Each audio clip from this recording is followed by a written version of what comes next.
as polls close at 7 p.m. on Tuesday night in the state of Georgia, and with only 34% of the votes counted, one thing was clear to everyone: Stacey Abrams, the former State House Minority Leader, was going to make history. With only 30% of the votes counted, the race wasn't even close.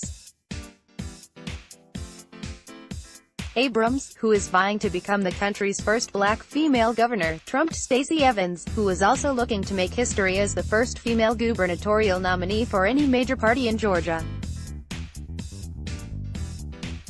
Abrams overwhelmingly won the Democratic nomination by a 53% margin by the end of the night.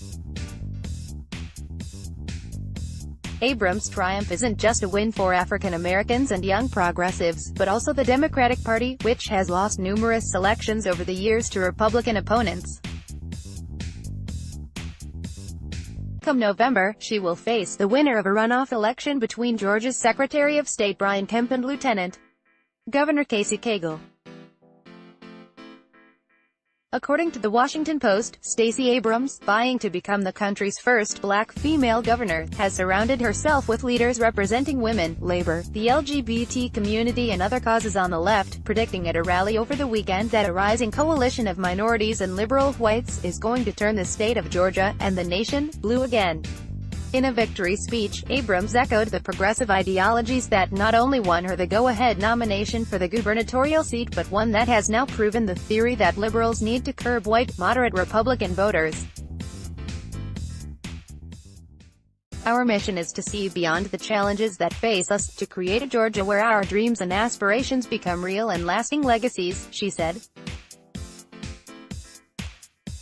A state of excellent schools, with jobs that create wealth and opportunity, and good leaders who stand up for all of us, that is why we are here.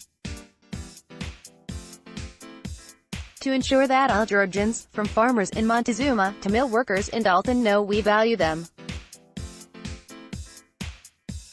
That educators in Sparta and airport workers in College Park know we see their efforts.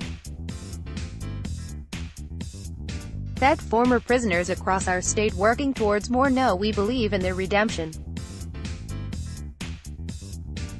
We are here to ensure that everyone who calls Georgia home has the freedom and opportunity to thrive, to live their very best lives. According to the New York Times, what may prove decisive this fall is whether Ms.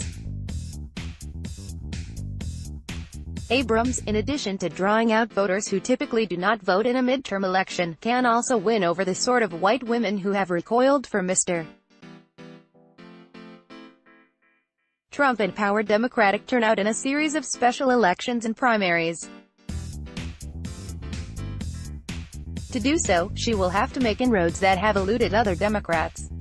In Georgia, about 7 in 10 white women voted for both Mr. Trump in 2016 and Gov. Nathan Deal, the term-limited incumbent, in 2014, exit polls found.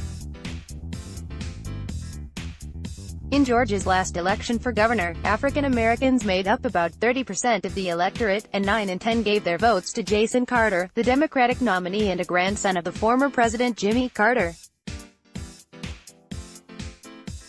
In another primary race in Georgia's 6th district, Lucia K. McBeth, the mother of 17-year-old Jordan Davis, who was shot to death in Florida over loud music, ran as the only woman on the ballot in an area that over 70% white. She will have to beat Karen Abel in a runoff election in July.